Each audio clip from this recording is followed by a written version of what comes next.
సువార్త ప్రకటించాలి. అంత మాత్రమే కాదు, మనకి మాత్రమే కాదు, ఆశీర్వాదం అనేది మన చుట్టుపక్కల గృహాలు కూడా ఉండాలి. మరి ఎన్నో దినాలుగా సుమారుగా ఒక 2 సంవత్సరాల పైనుంచి మరి మేము ఈ ప్రాంతంలో లేము. ఇక్కడ మరి దేవుని మాటల ద్వారా వినిపించాలి, ఆయన ఆశీర్వాదం ఈ కుటుంబానికి ఉండాలని ఉద్దేశించి ఈ కూటమి ఏర్పాటు చేయడం జరిగింది అనేసి మన సహోదరుల ద్వారా విన్నాం. మరి కుటుంబం కొరకు, అలాగే ఇప్పటి వరకు జరిగిన కార్యక్రమం కొరకు మరి సుమారుగా మరి 8 సంవత్సరాలు పూర్తి చేసుకొని 9 సంవత్సరాలు పూర్తి అయినాయి. 9 సంవత్సరాలు పూర్తి చేసుకొని 10 సంవత్సరాలకి బాబు అడుగు పెడుతుండగా బాబు ఆరోగ్య విషయంలోను, మరి చదువు విషయంలోను, ఎదిగే విషయంలోను, దేవుని జ్ఞానంలో అన్ని విషయాల్లో మరి కుటుంబం ఉండేలాగన, మరి తగిన జ్ఞానం ఆ తల్లిదండ్రులకి ఇచ్చేలాగన మరి కొన్ని 2 ప్రార్థనలు చేద్దాం. మొదటగా మరి సహోదరులు నోగరాజు ప్రార్థన చేస్తారు. చేయండి.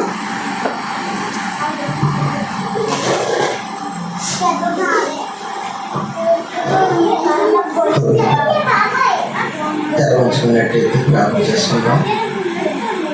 సకల ఆశ్రమ కార్మికులు దేవాలయం చెల్లించుకుంటున్నాం. దేవాలైన సకల కీర్తన ద్వారా కానీ నామాన్ని మైనపరిచినట్టు దేవాన్ని పొందనాలు చెల్లించుకుంటున్నాం తండ్రి. దేవ ఎన్నికైనట్టు వారిస్తున్నది, జ్ఞానమైనటువంటి తండ్రి దేవ మీ జ్ఞానంతో మమ్మల్ని సజీవులుగా ఉంచినట్టు దేవాన్ని పొందనాలు చెల్లించుకుంటున్నాం తండ్రి. దేవానికి ఏమి ఇచ్చినా గొడవ తీర్చుకున్నాను తండ్రి. వీరికి జరిగిన ఉదయాలతో కలిగి ఉన్నాను తండ్రి. దేవాన్ని పొందనాలు.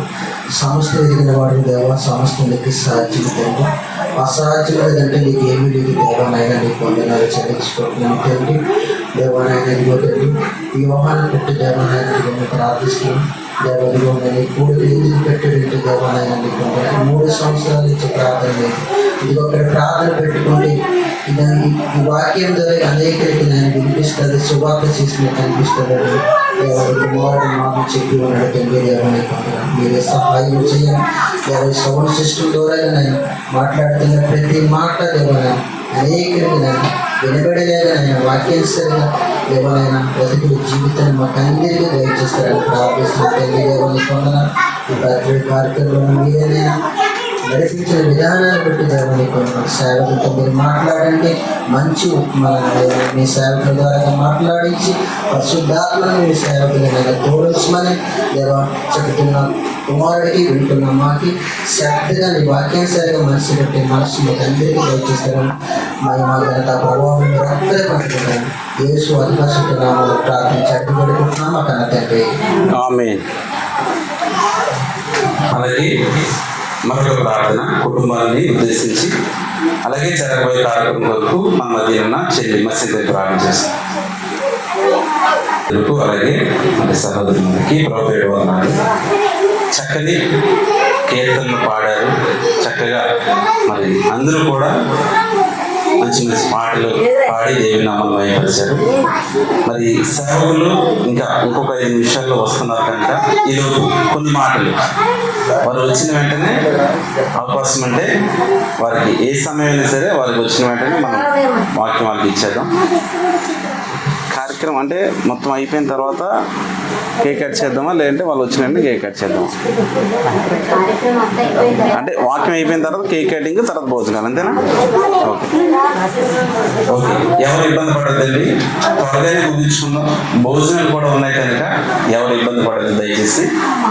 మరి కొన్ని మాటలు మనం పరిచయ వాకులుగా కొన్ని మాటలు మనం చూద్దాం. చిన్న ప్రార్థన చేసుకుందాం. మహోన్నతుడా, సర్వశక్తిమంతుడా, సకలాశీర్వాదాలకు కారణభూతుడా, ఆకాశ మహాకాశాలను, భూమి దానిలో ఉన్న సమస్తాన్ని సృజించిన జీవంగా తండ్రి నీకు వందనాలు. ఇదిగో నాయన నీ పిల్లలుగా తండ్రి నాయన పాటలు పాడి తండ్రి నీ నామాన్ని మహిమపరిచాం తండ్రి. ఇదిగో సాక్ష్యం ద్వారాను ప్రార్థన ద్వారా తండ్రి నాయన నీ సన్నిధానంలో మీకు సమర్పించాం నాయన. ఇదిగో నాయన సేవకులు నీ బిడ్డలు వస్తుండగా తండ్రి కొన్ని మాటలుగా తండ్రి ఈ కుటుంబాన్ని ఉద్దేశించి ఆశీర్వాదకరంగా ఇదిగో మీరే మీ పరిశుద్ధాత్మ ద్వారా తండ్రి మా అందరితో మాట్లాడండి. మా ఆత్మీయ జీవితాన్ని మరుగుపరుచుకుని ఈ సన్నిధానంలో తండ్రి నిత్యము మిమ్మల్ని మహింపరిచేవారిగా మేమందరం ఉండాలని నాయన ప్రాధాన్యపడుతూ బ్రతిమలాడు.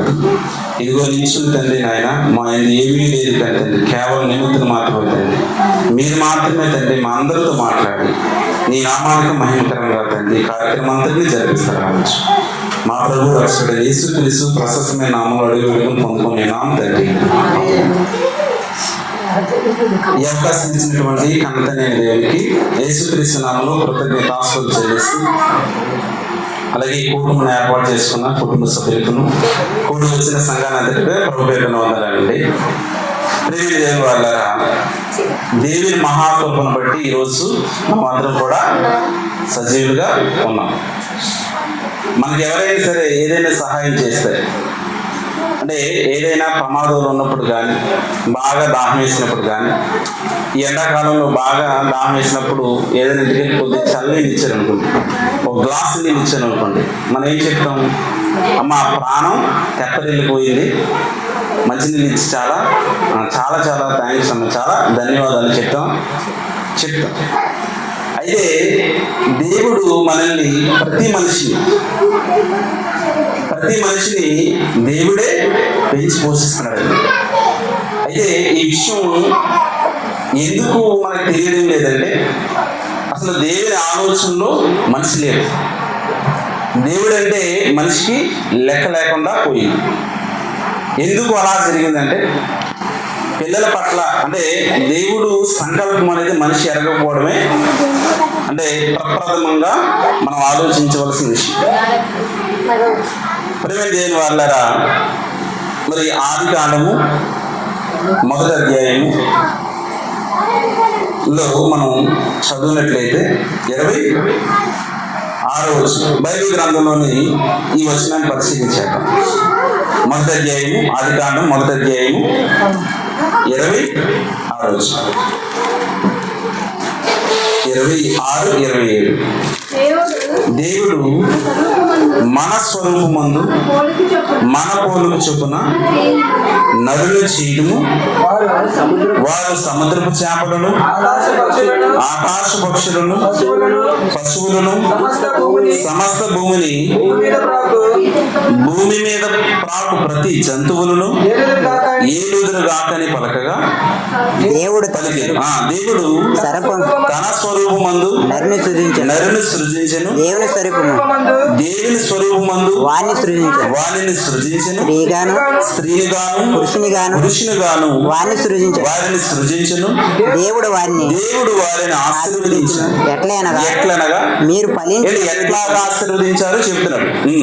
మీరు ఫలించి అభివృద్ధి పొంది విస్తరించి భూమిని నిండించి దానిని లోపరుచుకున్నది. దేవుడు వారిని ఆశీర్వదించెను. ఎట్లనగా మీరు ఫలించి అభివృద్ధి పొంది విస్తరించి భూమిని నిండించాలి. అంటే దేవుని సంకల్పం ఏంటి? ప్రారంభ మనుషులను చేస్తూ, ప్రారంభంలో ఈ సృష్టి నిర్మాణం కంటే అంటే మానవ నిర్మాణం కంటే ముందు ఏం జరిగింది? సృష్టి నిర్మాణం జరిగింది. ఏం జరిగిందండి? సృష్టి అంటే మొదటి మనిషి రావడానికంటే ముందు, అంటే స్త్రీ పురుషులు రావడానికంటే ముందు సృష్టి నిర్మాణం జరిగింది. ఇది మన శాస్త్రవేత్తలు అడిగినా అదే చెప్తారు. ఏం చెప్తారండి? ఏది ముందు పుట్టిందంటే వాటర్ అని చెప్తారు. ఏం చెప్తారు? శాస్త్రవేత్తలు చెప్పిన విషయాలే. అంటే శాస్త్రవేత్తల కంటే ముందుగా బైబిల్ చెప్తుంది. బైబిల్ సకల శాస్త్రాలని అధిగమించినది. సకల శాస్త్రాల కంటే మించిన జ్ఞానం బైబిల్ జ్ఞానం. మరి మిగిలిన వారు నమ్మరు కదా అని మనకు కూర్చోండి. మిగిలిన వారి నమ్మకాలతో మనకి ఆలోచించండి. ఈరోజు మన కుటుంబం పోషించాలంటే, మన కుటుంబం పోషింపబడాలంటే, లేదంటే మనం మంచి దుస్తులు కట్టుకోవాలంటే, మంచి ఆహారం తినాలంటే, లేదా మంచిగా ఆరోగ్యంగా ఉండాలంటే, ఇప్పుడు ఇరుగు పొరుగు వారు లేదంటే గ్రామంలో ఉన్నవారు అందరూ మనల్ని పెంచి పోషిస్తారా? లేదా మన కష్టార్జితంతో మనం బ్రతుకుతాం? అంటే మన పొరుగు వారు ఏమనుకుంటారు, లేదు ఎదురింటి వారు ఏమనుకుంటారు, పక్కింటి వారు ఏమనుకుంటారు, వారి కొరకు మనం అసత్యంలోకి వెళ్ళిపోకూడదు. అంటే మన బ్రతుకుల్ని మనం ఏం చేయాలి, దైవికంగా మంచిగా మంచి ప్రవర్తనతోనూ, అంటే మంచి ప్రవర్తనతోనూ మంచి నడవడికతోనూ మనల్ని మన కుటుంబాన్ని సరిదిద్దుకోవాలి. అయితే దేవుని విషయంలో మనం ఎప్పుడు కూడా సిగ్గుపడరాదు. మన దేవుడు ఎక్కడ సిగ్గుపడనీయడు, ఏ విషయాల్లో సిగ్గుపడనీయడండి. ఎందుకంటే జ్ఞానం కలిగిన మాటలు, ఆ మాటలు జీవం కలిగిన మాటలట. ఈ మాటలు ఏ మాటలు? జీవం కలిగిన మాటలు.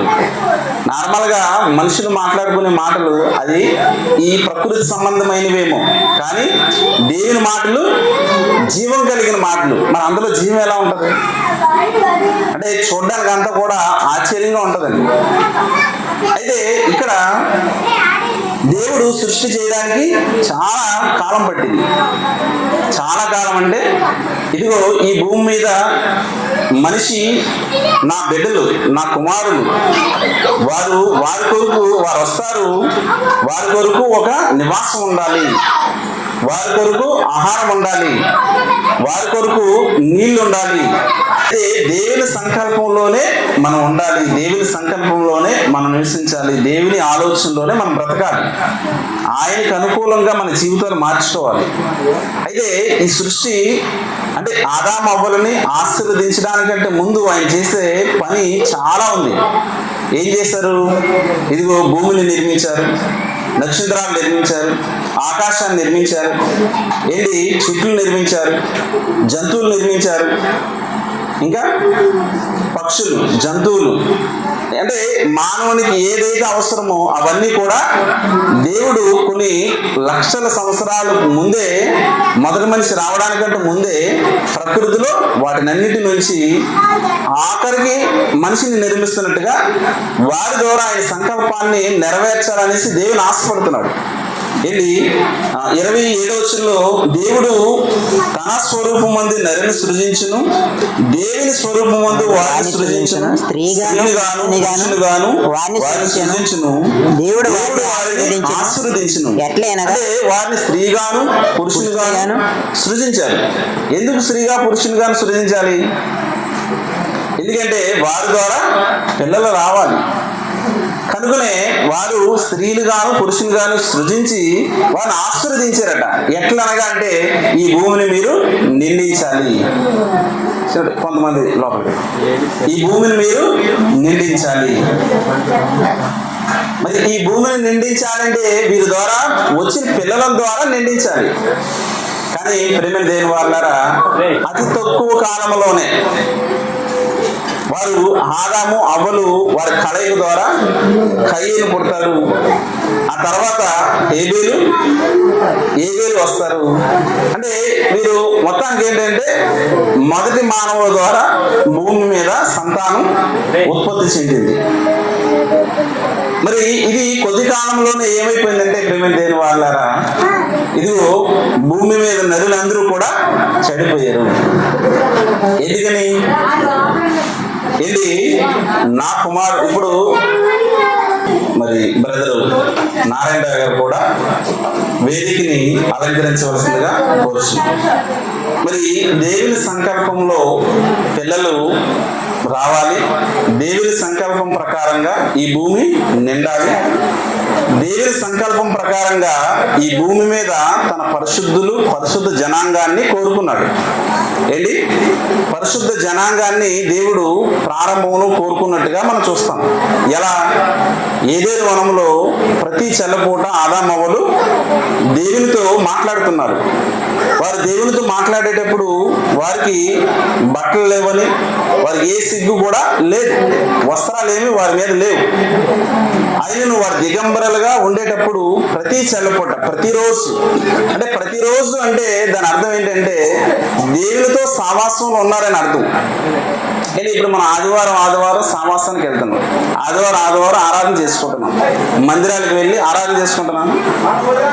అదే ఆరాధన ప్రతిరోజు జరిగింది అనుకోండి, దాన్ని ఏమంటారు? ప్రతి దినము సావాసంలో ఉన్నట్టు. అలాగే ప్రతి చల్లపూటన అంటే ప్రతి దినము దేవుని సన్నిధానములో దేవుని పిల్లలుగా వారు పరిశుద్ధ స్థలంలో దేవుని ఆరాధిస్తున్నట్టుగా మనం చూస్తాం. అయితే ఎప్పుడైతే దేవుని ఆజ్ఞను అతిక్రమించారో ఆ ఏదైనా పట్టణంలో నుంచి, ఆ పరిశుద్ధ పట్టణంలో నుంచి ఎవరిని, ఆదామవ్వలను నెట్టివేసినట్టుగా దేవుడు పంపివేశారు. అయితే శాశ్వతంగా అంటే నరకాగ్నిలో పడిసేయలేదు. ఏంటి, శాశ్వతంగా నరకాగ్నిలో ఆదామవ్వలు పడేలేదు. మరొక అవకాశాన్ని ఇస్తూ వారికి మంచి వస్త్రాలు ధరింపజేసి వారిని ఏదైతే ఆ పరిశుద్ధ పట్టణం ఉందో, ఆ పరిశుద్ధ స్థలం ఉందో అక్కడ నుంచి వారిని బయటికి పంపేస్తారు. ఇప్పుడు వారు బయటకు వచ్చి వారు మళ్ళీ ఆరాధన చేస్తున్నట్టుగా, దేవునికి బలులు అర్పిస్తున్నట్టుగా, దేవుని సన్నిధానంలో మరి ప్రార్థిస్తున్నట్టుగా మనం చూస్తాం. ఎలా చూస్తామంటే ఇప్పుడు కయ్యేను, హేబేలు, ఇప్పుడు వీరిద్దరూ ఏం చేస్తారు, అర్పణలు తీసుకొస్తారు. ఎవరికి, ఎవరు చెప్పారు? వారు అర్పణ అర్పించాలన్న విషయం ఎవరు చెప్పుకుంటారు? వాళ్ళకి దేవుడు చెప్పారా? వారి తల్లిదండ్రులైన ఆదామవ్వలు చెప్పాలి, అంతే కదా. అయితే ఇలా కొంతకాలం వరకు కూడా ఏం చేశారంటే వారి పిల్లలకి దైవభక్తి గురించి, దేవుని గురించి చెప్పుకుంటూ వస్తూ ఉన్నారు. ఎంతకాలం వరకు అంటే అది నోవాహు కాలం వరకు కూడా చెప్పుకుంటూ వస్తూనే ఉన్నారు. కానీ ఏమైందంటే ఈ జనులు ఎవరు కూడా ఆయన మాటలు వినక, అంటే తల్లిదండ్రుల మాటలు వినక ఏమైపోయారు, లోకంలోను సమాజం పట్ల వారు ఆసక్తి పెంచుకొని ఏమైపోయారండి, ఇదిగో దేవుని విడిచి దూరం అయిపోయారు. అంటే పరిశుద్ధత నుంచి వారు దూరం అయిపోయారు. అలా దూరం అయిపోయినప్పుడు ఈ లోకమంతా ఏమైపోయింది, పాపంతో నిండిపోయింది. ఇప్పుడు మరలా దేవుడు ఆ పశ్చాత్తాపం, అంటే నేను కలల కన్నా నా ఆలోచన, నా సంకల్పం ఇది కాదు. ఏంటి, ఒక రైతు ఒక 10 ఎకరాల్లో పంట పండించాలనుకోండి, 10 ఎకరాల్లో ఎంత ఖర్చు అవుతుంది? మన మత్స్యకారులు ఒక 1000 కేజీలు చేపలు పెట్టాలంటే ఎంత ప్రయాసపడాలి? అంటే 1000 కేజీలు చేపలు దేనికోసం అండి? ఆహారం తినడం కోసమే కదా. మరి అక్కడ చేపలు ఉంటే మనం తెచ్చుకుంటాం. కానీ మరి చేప కానీ, మాంసపు కానీ, పక్షులు కానీ, ఫ్రూట్స్ కానీ, కాయగూరలు కానీ, ఆహారం కానీ, అసలు ఇవన్నీ పండించాలన్న దేవుని సంకల్పం, నా బిడ్డల కొరకు ఇవన్నీ ఆయన కష్టపడే కదా ఇచ్చారు. ఈ సృష్టిని ఆయన కష్టం, ఆయన రెక్కల కష్టం. అంటే మనం అనుభవిస్తున్నాం అంతే. ప్రతి మానవుడు ఎలా ఆలోచిస్తారంటే, ఏంటి నాకు కష్టం లేకుండా దేవుడు ఏమైనా కూర్చుంటే తెచ్చి పెడతాడా? జాగ్రత్తగా ఈ మాట అందరి దగ్గర విన్నారా? ఎవరు కష్టపడకంట దేవుడు అన్నం పెడతాడండి. మీరేమో గుడికి వెళ్ళి ప్రార్థన చేసుకుంటూ ఉంటే, లేదా చర్చికి వెళ్ళి ప్రార్థన చేసుకుంటూ ఉంటే కూర్చుంటే అన్నం వస్తుంది ఏమైనా, కష్టపడకంటే అన్నం వస్తుంది ఏమైనా అని అంటారు. ఇప్పుడు ఆలోచించేద్దాం. మరి రైతు నువ్వేదో డబ్బులు ఇస్తున్నావు కాబట్టి మార్కెట్కి వెళ్ళి ఒక రైస్ బ్యాగ్ కొనాలంటే 1100-1200 రూపాయలు డబ్బులు ఇచ్చి కొనుక్కుంటున్నావు. ఊరికనే రావు, ఏది ఊరికనే రాదట. ఏది ఎక్కడ ఉంటుంది, యాడు జ్యువెలరీలో ఉంటుంది, ఏది ఊరికనే రాదు. అయితే 1000 రూపాయలు ఇచ్చి నువ్వు తెచ్చుకుంటున్నావు, అక్కడ అమ్ముతున్నారు కాబట్టి కొనుక్కుంటున్నావు అండి. మరి ఈ రైస్ ఎక్కడి నుంచి వస్తుంది? ఆ రైతు దగ్గర కొనుక్కుంటాడు. మరి రైతుకి ఎక్కడి నుంచి వస్తుంది? పంట పండిస్తే వస్తుంది. కొన్ని కష్టపడ్డాడు, దుక్కు దున్నాడు, బాగా కష్టపడ్డాడు, విత్తనాలు వేసాడు. మరి వర్షం రాలేదనుకోండి, పరిస్థితి ఏంటి? వర్షం ఎవరు ఇవ్వాలి? దేవుడు ఇవ్వాలి. కొన్ని వర్షం వచ్చింది, మరి భూమి పండే గుణాన్ని ఇవ్వలేదు అనుకోండి, ఏ పరిస్థితి? ఇప్పుడు మన మత్స్యకారులకు మనం ఆలోచన చేసినట్లయితే, ఇప్పుడు మన సముద్రంలో వేట కోసం ఒక తెప్ప, అంటే ఒక బోర్డు తయారు చేసుకుంటాం, వలలు తయారు చేసుకుంటాం, వ్యాపారం సిద్ధపరచుకుంటాం. ఏంటి ఇంత ప్రయాస? 10 మందితోనూ, ఒక 5గురితోనూ 10 మందితోనూ బోటులో మరి కొన్ని నాటికల్ మైల్స్ లోపలికి వెళ్ళి వలలేస్తాం. మరి అక్కడ చేపలు ఏమంటే ఏంటి పరిస్థితి? ఇప్పుడు అక్కడ చేపలు ఉన్నాయి కాబట్టి నువ్వు ఇంత ప్రయాసపడి వెళ్ళి తెచ్చుకుంటున్నావు. మరి అక్కడ చేపలు ఎవరు పెట్టారు? ఆలోచించాలి కదా. అంటే మనం అక్కడ వరకు వెళ్ళి తెచ్చుకోకపోతే సోమరి అంటారు. ఏంటి మామూలుగా ఉన్న అన్నం నోట్లు పెట్టుకోకపోతే ఏమవుతుంది? అది సోమరి అంటారు. దేవుడు ఉచితంగా ప్రపంచ మానవాళికి ఉచితంగా అన్నీ ఇచ్చారు. కానీ ఈరోజు దేవుడు చేసే దేనిని కూడా మానవులు జ్ఞాపకం ఉంచుకోలేదు. కనుకనే కృతజ్ఞత హీనులుగా మారిపోవడం వల్ల ఆ తరమంతా కూడా దేవుడంటే లెక్క లేకుండా బ్రతకడం వల్ల దేవుడు మరలా ఒక నూతన సృష్టిని చూడాలనుకున్నాడు. అది నోవాహు ద్వారా. అయితే ఎందుకు ఈ పొరపాట్లు జరుగుతున్నాయంటే, ఇదిగో దేవుడంటే భయభక్తులు మొదటి తల్లిదండ్రులకు ఉండాలి. ఈ తల్లిదండ్రులు వారి క్రమాలు చెప్పాలి. ఏంటి ఆ క్రమం? ఇదిగో 9 నెలలు తల్లి గర్భంలో నువ్వు సర్వసాధారణంగా రాలేదు. ఏంటి భూమి మీదకి వచ్చిన తర్వాత వాడు వయసు 15 సంవత్సరాలు 20 సంవత్సరాలు వచ్చిన తర్వాత పిల్లలు మాట వింటారా?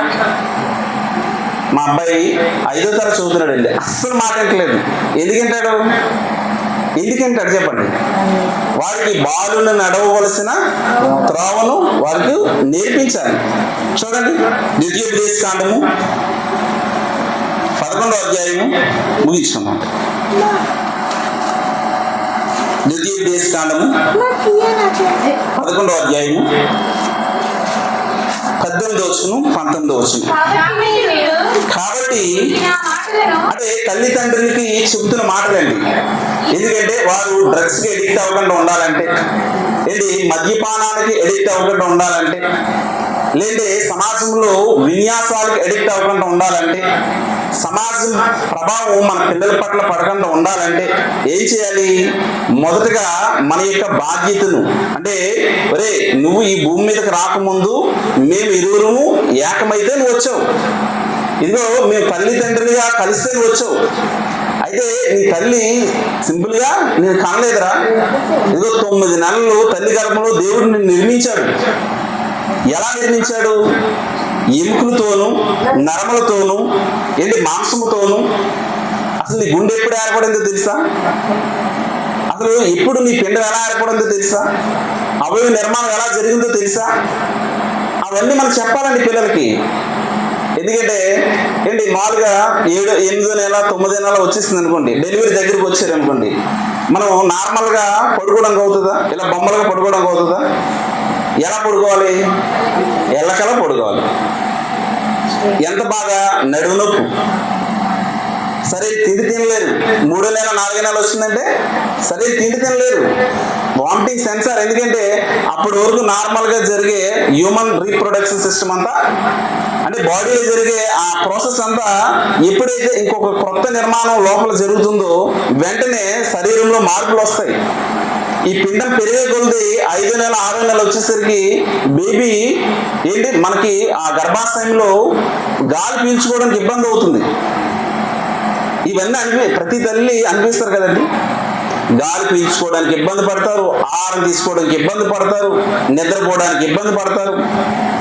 ఆఖరికి డెలివరీ చేయడానికి కూడా బాబుని కానీ ఆ శిశువుని డెలివరీ అంటే భూమి మీదకి రావాలంటే ఎన్నో నొప్పులు, ఎంతో శ్రమ.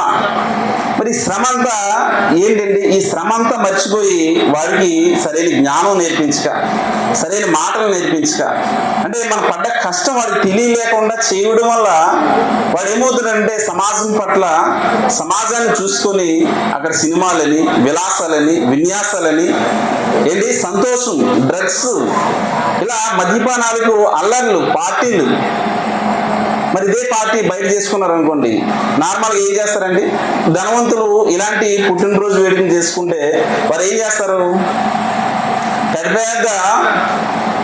రెస్టారెంట్లు వాటిలో తీసుకుని, అంటే క్లబ్బులు వాటిలో తీసుకుని మద్యపానాన్ని పంచుతూ పార్టీలు చేస్తూ అంటే సమాజాన్ని పాడు చేస్తున్నారు. దేవుని పిల్లలారా, ఇదిగో మన పిల్లలకి మన కర్తవ్యం ఏంటో నేర్పించాలి. వాడు ఎలా గర్భంలో నిర్మాణం జరిగిందో నేర్పించాలి. వాడు ఎందుకు పుట్టాడో నేర్పించాలి. అసలు ఈ భూమి మీదకి మనం ఎందుకు వచ్చామో నేర్పించాలి. దేవుని సంకల్పం ఏంటో మన పిల్లలకి చెప్పాలి. అందుకే దేవుడు చెప్తున్నాడు చూడండి, ద్వితీయోపదేశకాండం 11వ అధ్యాయము. కాబట్టి మీరు ఈ నా మాటలను మీ హృదయంలోను మీ మనస్సులోను ఉంచుకొని వాటిని నీ చేతుల మీద అవి మీ కన్నుల బాస్యములుగాను ఉండవలను. కూర్చుంటున్నప్పుడు, నీవు నీ ఇంట కూర్చుంటున్నప్పుడు, త్రోవను నడిచినప్పుడు, త్రోవను నడిచినప్పుడు, పండుకున్నప్పుడు, పండుకున్నప్పుడు, లేచినప్పుడు వాటిని గూర్చి మాట్లాడుచు మీ పిల్లలకు నేర్పి వాటిని మీ పిల్లలకు నేర్పి ద్వార సంబంధుల మీదను ఏటి మీ ద్వారబంధముల మీదను మీ గుమ్మముల మీదను మీ గుమ్మముల మీదను వాటిని వ్రాయవలెను. వాటిని వ్రాయవలను. అలాగు చేసిన యెడల అలాగూ చేసిన ఎడల పితరులకు ఇచ్చేదనని యెహోవా మీ పితరులకు ఇచ్చేదనను ప్రమాణము చేసిన దేశమును మీ దినములను మీ సంతతి వారి అంటే యెహోవా మీకు ప్రమాణం చేశాడు కదా. ఏం చేశాడు ప్రమాణం? ఏంటి ప్రమాణం? ఏం చేశాడు దేవుడు? ఏం ఇస్తానంటున్నాడు? ఇంతకీ మనకు తెలుసు కదా, మనం అందరం క్రైస్తవం కదా, నిరీక్షణ ఉండాలి కదా. అంటే మరి ఎవరితో ఈ మాటలు చెప్తున్నాడు? మోషే దగ్గర జరుగుతున్న డిస్కషన్. ఇప్పుడు మోషే కంటే ముందు ఎవరున్నారు? మీ పితరులు అంటే అబ్రహాం, యాకోబు. అబ్రహాము, ఇస్సాకు, యాకోబు. ఈ యాకోబు 12 మంది కుమారుల నుంచి వచ్చిన వాడే లేవీల్లో నుంచి వచ్చిన కుమారుడే మోషే. అయితే అబ్రహాంకి ఏ ప్రమాణం చేశాడు దేవుడు? అలాగే ఇస్సాకు ఏ ప్రమాణం చేశాడు దేవుడు? యాకోబు ఏ ప్రమాణం చేశాడు దేవుడు? ఆ ప్రమాణాన్ని నెరవేరుస్తున్నాడా లేదా? చూడండి, ఆ ప్రమాణం ప్రకారంగా 400 ఏళ్ళు వారు ఐగుప్తులు ఉన్నప్పటికీ కూడా ఆ కాలంలో మోషేని పుట్టించి వారిని విడిపింపజేశాడు. ఐగుప్తు నుంచి వారిని, బానిసత్వం నుంచి వారిని స్వాతంత్రులుగా చేస్తూ కనాను దేశాన్ని వారికి స్వాస్థ్యముగా ఇచ్చినట్టుగా మనం చూస్తాం. ఈ ప్రమాణం ఎప్పుడు చేశాడు దేవుడు? ఎప్పుడు చేశాడంటే ఇదిగో అబ్రహాంతో చేస్తున్నాడు దేవుడు. ఎందుకంటే అప్పటి వరకు ఏమైపోయింది? నోవాహు జలప్రలయం తర్వాత దేవుడు ఒక నూతన సృష్టిని చూడాలనుకున్నాడు. కానీ ఆ తరం వారు కూడా చెడిపోవడం వల్ల లేదు ఇక నుంచి నేను నోవాహు గారితో నేను చెప్పాను, ఏంటి?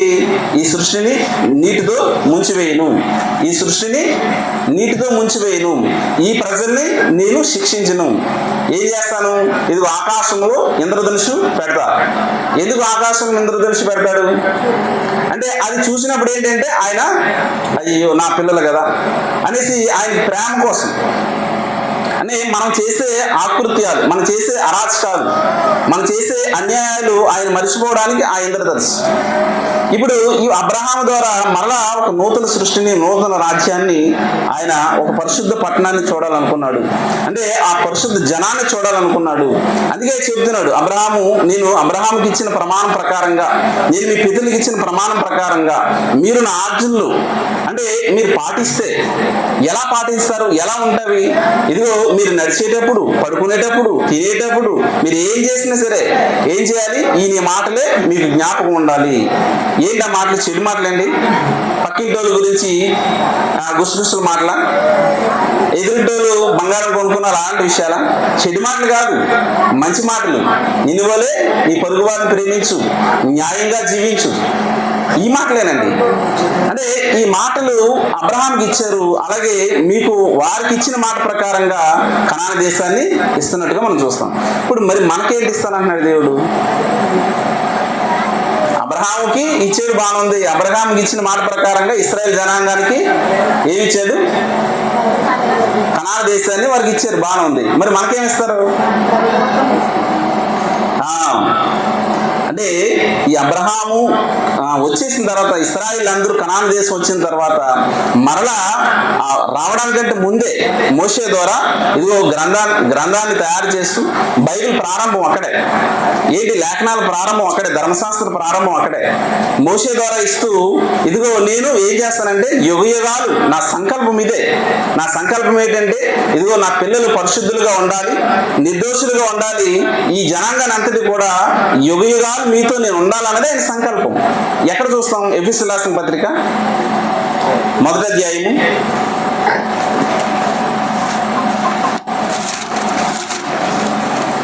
1వ అధ్యాయము చూడండి 4వ వచనం నుంచి. ఎట్లనగా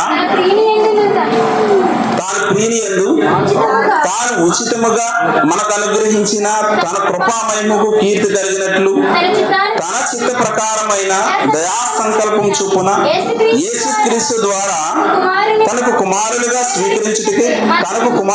స్వీకరించుటకి ఎవరికండి? తండ్రికి, అంటే దేవునికి కుమారులుగా స్వీకరించుటకి మనల్ని ముందుగా తన కోసం నిర్ణయించుకొని, అంటే దేవుని సంకల్పంలో మనం ముందుగానే నిర్ణయించబడ్డాం. నిర్ణయించుకొని మనము తన ఎదుట పరిశుద్ధులమును నిర్దోషులమునై ఉండవలనని జగత్తి పునాది వేయబడక మునిపే ప్రేమ చేత, అంటే జగత్తి పునాది వేయబడక మునిపే ఈ సృష్టి ప్రారంభం కాలేదు. ఏంటి? భూమి రాలేదు. భూమి వస్తేనే కదా చెట్లు వచ్చినాయి, భూమి వస్తేనే కదా మనుషులు వచ్చారు, ఈ భూమి వస్తేనే కదా ఈ భూమి నుంచే ఏమొచ్చినాయి? గడ్డి, విత్తనాలు ఇచ్చే చెట్లు, ఈ భూమి నుంచే జంతువులు, ఈ భూమి నుంచే పక్షులు, ఈ భూమి నుంచే పురుగులు, అన్ని సమస్తం. అంటే మనం ఏదైతే అనుభవిస్తున్నామో ఈ చేపలు తప్ప అన్నీ కూడా ఈ భూమి నుంచి వచ్చినవే. దానికి సంబంధించిన ఆధారాలన్నీ కూడా బైబిల్ గ్రంథంలో ఉన్నాయి. అయితే జగత్తి పునాది వేయబడక మునిపే, సృష్టి ప్రారంభం అవకముందే దేవుడు తన పిల్లలుగా మనల్ని కావాలనుకున్నాడు. ఆయా కాలాలలో ఆదాము గారి ద్వారా, నోవహు గారి ద్వారా, అబ్రహాము ద్వారా, మోషే ద్వారా ఇలా తన సంకల్పాన్ని పదే పదే చూపిస్తూనే ఉన్నాడు. కానీ మానవ జాతికి అర్థం కాలేదు. అందుకే దేవుడు విసిగిపోయి ఏం చెప్తున్నాడు? అరే ఇలా కాదు, మీరు ఏం చేయాలి? మీరు నడిచేటప్పుడు, కూర్చునేటప్పుడు, పడుకునేటప్పుడు, మీరు తినేటప్పుడు, మీరు ఏం చేసినా సరే ఈ నా మాటలు మీకు జ్ఞాపకం ఉండాలి. బాసికలుగా మీరు చేతులు కట్టుకోండి, నుదుటి మీద రాసుకోండి, దూరబంధాల మీద పెట్టుకోండి. ఎందుకంటే మీరు మర్చిపోతున్నారు. ఇలా వెళ్ళి దేవాలయానికి వస్తారు, గుడికి వచ్చారు, చర్చికి వచ్చారు అనుకోండి, మళ్ళీ సాయంత్రం వచ్చేసరికి ఎందుకు వెళ్ళిపోతున్నాయి? ఈ మాటలు ఏం గుర్తుండట్లేదు. ఎందుకంటే దుష్టుడు పడిన వెంటనే తీసుకుని వెళ్ళిపోతున్నాడు కనుక.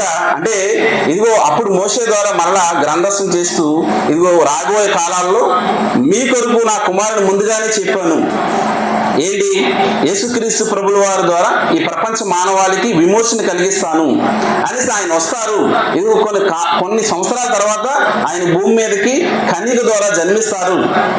కన్యక ద్వారా జన్మించి ఆయన ప్రపంచ మానవాళికి ఇదిగోండి ఏదైతే దేవుని రాజ్యంగా నేను ఒక రాజ్యాన్ని స్థాపించాను అంటున్నాను, ఆ రాజ్యానికి ఆయన రాజుగా ఉంటారు, ప్రపంచ మానవాళి కొరకు ఆయన చనిపోతారు అనే ఈ మాటలు అనేక మంది ప్రవక్తల ద్వారా, రాజుల ద్వారా, యాజకుల ద్వారా మాట్లాడినట్టుగా మనం చూసామా? అంటే ఆ ప్రవక్తల గ్రంథాలు కానీ, ఆ రాజుల గ్రంథాలు కానీ, లేదంటే ఆ యాజకులు కానీ, ఆ ధర్మశాస్త్రం అంతా కూడా యేసుక్రీస్తు ప్రభుల వారి గురించే ఉంటుంది. ఆయన పుట్టినప్పుడు అనేక ప్రవచనాలు కూడా ఉంటాయి. ఇందుకు ఏంటంటే యేసుక్రీస్తు ప్రభుల వారు వచ్చి ఇదిగో మనల్ని ఆయన ఉండే లోకానికి తీసుకువెళ్తారు. మొదట అక్కడ ఐగుప్తుని విడిపించడం జరిగింది, ఆయన ఈ భూమి మీద పుట్టడం జరిగింది, అలాగే రేపు మనల్ని కూడా తీసుకువెళ్ళడం జరుగుతుంది. కనుక అలా వెళ్ళాలంటే ఇక్కడ మనం ఎలా ఉండాలి? పరిశుద్ధులుగాను, నిర్దోషులుగాను, యథార్థంగాను, న్యాయంగాను, కనికరంగాను మనం బ్రతకాలి. కనుక ప్రియమైన దేవుని పిల్లలారా, మన పిల్లలకు ఇటు మాటలు బాల్యం నుంచి నేర్పించాలని కోరుకుంటూ ఈ మాటలు నేను ముగిస్తున్నాను. మరి